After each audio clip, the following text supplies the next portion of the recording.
Just one day after the Red Sox won the 2013 World Series, I made my first visit to Harvard and was fortunate enough to share that moment with two of my classmates now sitting in the rows in front of me. As I set foot onto the quad, I felt different. Perhaps it was the stoic marble of Gordon Hall, the sparkling glass of the Research and Education Building, or the crisp wind chilling the autumn air around a boy born and raised in the scorching Arizona desert. Whatever it was, I was swept off of my feet, pulled into what felt like an academic Narnia, a campus where raw intellect and inspiration seeped through the cracks of every sidewalk, creativity permeated the windowsills, and the aura of the institution itself felt inexplicably magical, as if anything, everything was possible here. The status quo was no longer a barrier, it was a challenge.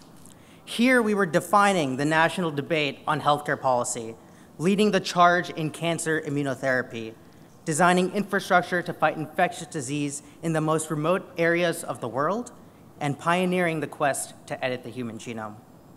We had an amalgam of ideas and the illogically idealistic notion that everything we did would change the world.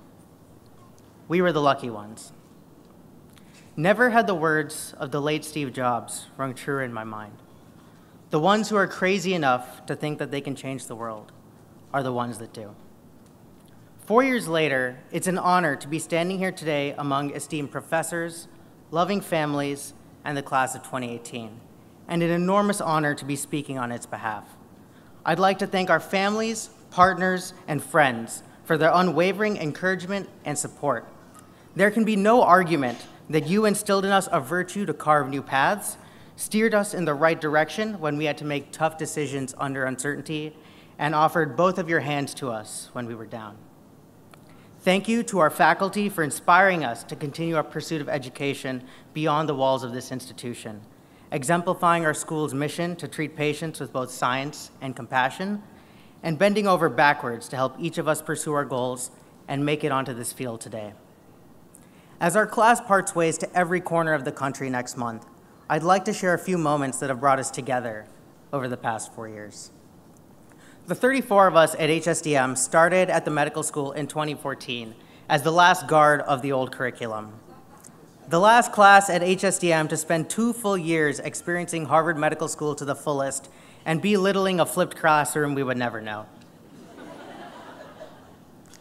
After MCM with Dr. Randy King gave us a false sense of security, we weathered 8 hours a day of anatomy lab while our medical school classmates were at El Pelon, satisfying their formaldehyde-induced burrito cravings. And every cool Sunday night in the spring, we as a class would gather in a dimly lit TMEC amphitheater to watch Game of Thrones. Although by each year's end, our mandatory meeting with the financial aid office had us thinking about each of our own game of loans. And who could forget that brief week in the December of 2015, when we were renamed to the Harvard Colgate School of Dental Medicine for Harvard's very last and very best second-year show. Finally, we ended our time in medical school with Dr. Shields' course on the gastrointestinal system. I can now confidently say that, having learned how to do a hands-on prostate exam, our class can uniquely market ourselves as the only dentists proficient at both ends.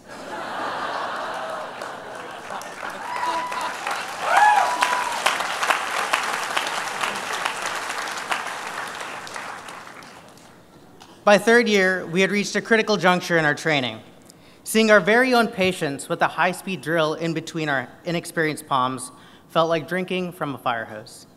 None of us were perfect, although some of us perfed.